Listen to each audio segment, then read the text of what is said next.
Olá, tudo bem? Espero que você esteja bem e em paz sempre. Hoje aqui em mais uma edição do nosso Café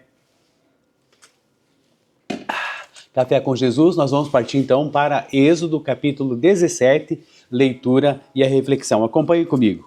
A água jorra da rocha. Toda a comunidade de Israel partiu do deserto de Sim, andando de um lugar para outro conforme a ordem do Senhor. Acamparam em Refidim, mas lá não havia água para beber.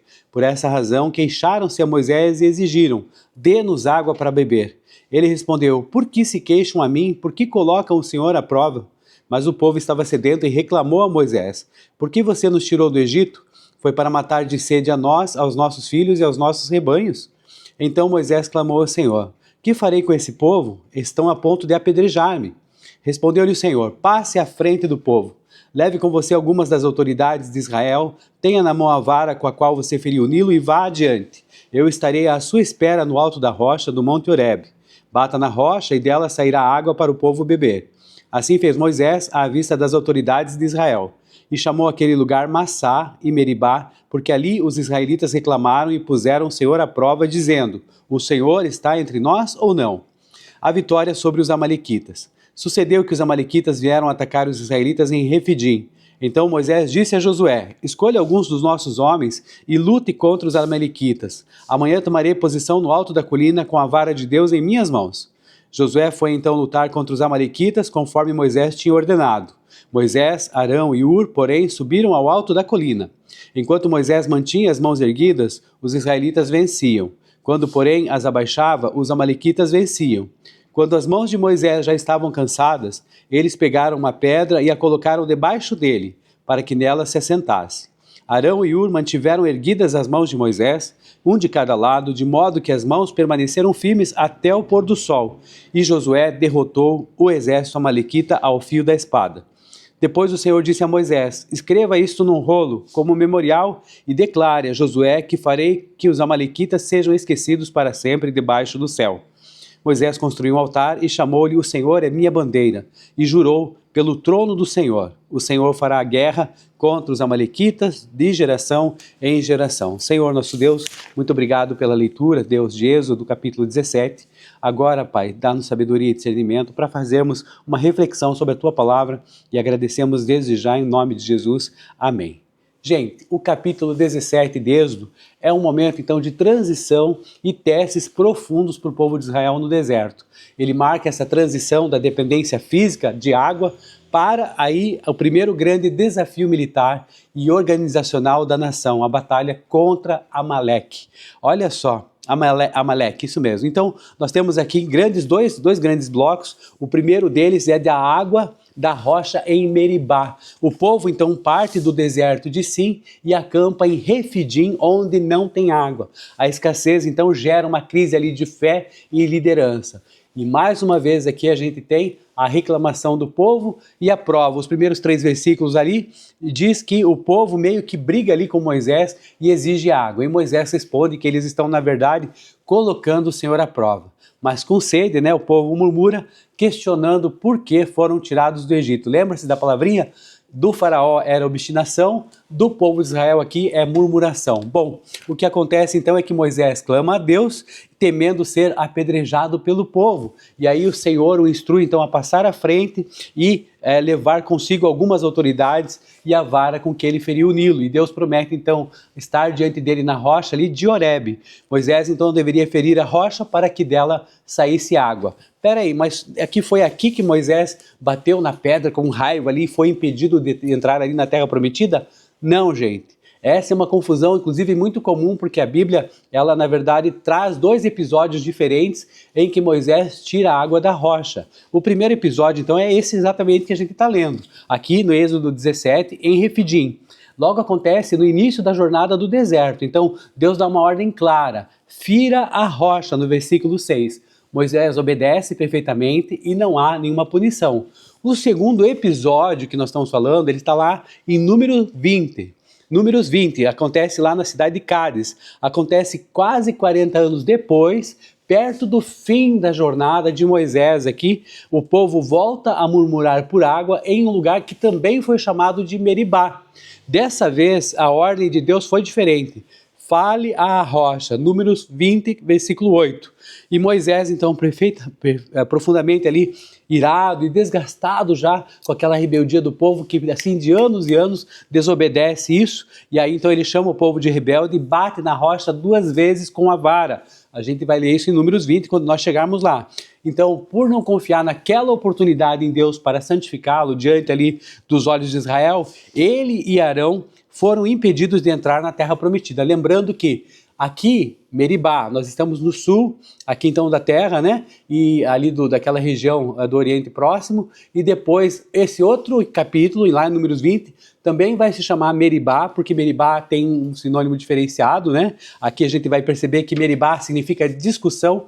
Nessa segunda discussão, lá no norte, é que então vai acontecer esse episódio aí. Bom, então Moisés chama então aquele lugar de Massá e Meribá, provação e discussão, porque os israelitas discutiram ali e testaram o Senhor perguntando, o Senhor está no meio de nós ou não está?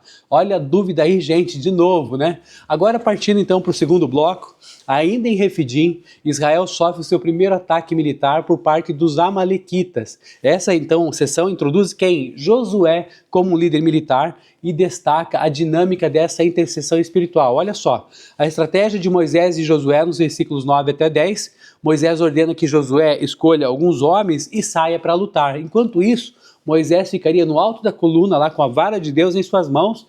Josué obedece, enquanto Moisés, Arão e Hur sobem para a coluna. Bom, aqui, gente, é a primeiríssima vez que Josué aparece no texto bíblico. Ele já entra em cena com o pé direito de uma forma abrupta, né? Ali já recebendo uma grande responsabilidade militar, já entra ali no fervo da história. Qual que é o papel dele?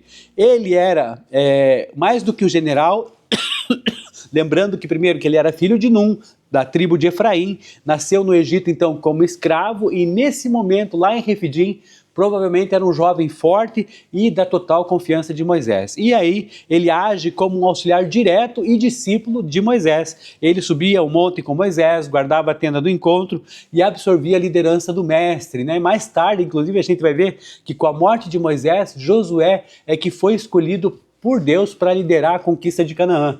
O nome de Josué significa o Senhor é a salvação e é a versão hebraica do nome de Jesus. Josué, Yehoshua e Jesus em hebraico, Yeshua. Então é essa variação que tem, mas o nome é a mesma coisa, significa o Senhor é a salvação. Mas na fila do pão, quem era Hur? H-U-R, né? Era um líder proeminente da tribo de Judá, e um dos colaboradores ali mais próximos e confiáveis de Moisés no deserto.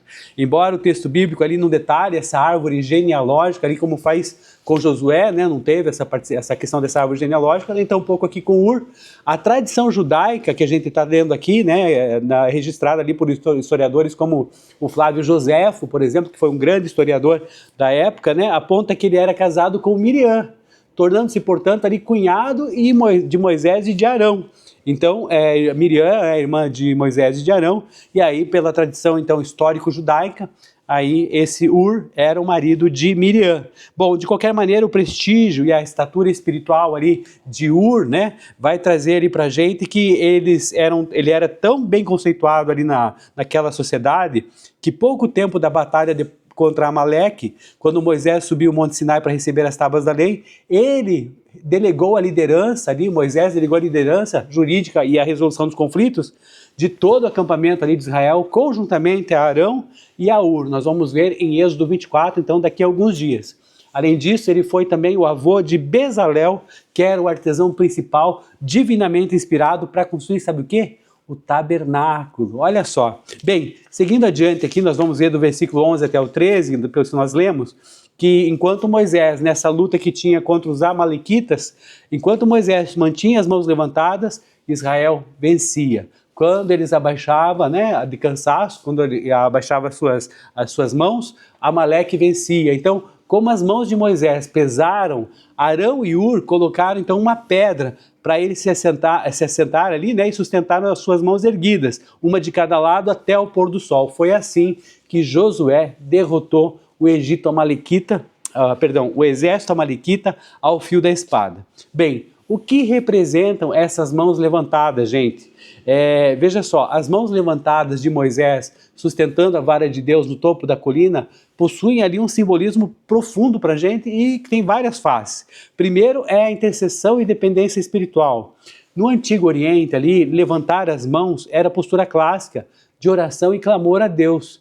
Então, o texto deixa claro aqui para a gente que a batalha ali no vale, lá embaixo, dependia diretamente do que acontecia no monte. É como se fosse assim, era uma lição para Israel essa vitória, de que ela não vinha das forças dali das espadas de Josué, mas da intervenção divina movida por uma oração persistente. E aí, o estandarte da vitória. A vara nas mãos de Moisés, gente, funcionava como uma bandeira ou um estandarte militar. Ao olhar para cima, ali, então, e ver essa vara levantada, o exército de Israel ganhava coragem, lembrando, sabe do quê? Daqueles milagres do Egito e do Mar Vermelho. Por isso Moisés chama ali o altar de Jeová Nissi, o Senhor é a minha bandeira. A gente vai ver isso no versículo 15. E quando os braços de Moisés então cansam, ele precisa o quê? De Arão e de Ur para ajudar a sustentar esses braços. Isso mostra então para a gente que até os maiores líderes falham sozinhos, que a intercessão e o peso da liderança precisam ser compartilhados pelo corpo comunitário. Bom, continuando ali dos versículos 14 até o 16, o Senhor ordena que isso seja escrito no livro como memorial e gravado na mente de José, e Deus vai apagar a memória de Amaleque da terra. Moisés edifica um altar e chama de o Senhor é minha bandeira, Jeová Nissi, declarando que foram as mãos levantadas ali em direção ao trono do Senhor e que haveria guerra contra Amaleque de geração em geração. Bom, essa profecia que tem aqui de apagar da memória os amalequitas, ela se cumpriu de forma progressiva na história bíblica. Então, como resposta a esse ataque cruel e covarde, que essa tribo era uma tribo nômade e ela desferia ali contra os vulneráveis, idosos, crianças, na retaguarda do deserto. Olha só, o decreto divino, então, executou-se em etapas. Aí a gente vai ver que depois, lá com o rei Saul, que desobedeceu parcialmente essa ordem porque ele poupou o rei Agag, nós vamos ver isso em 1 Samuel capítulo 15, e depois ali com Davi, que combateu duramente esses bandos restantes,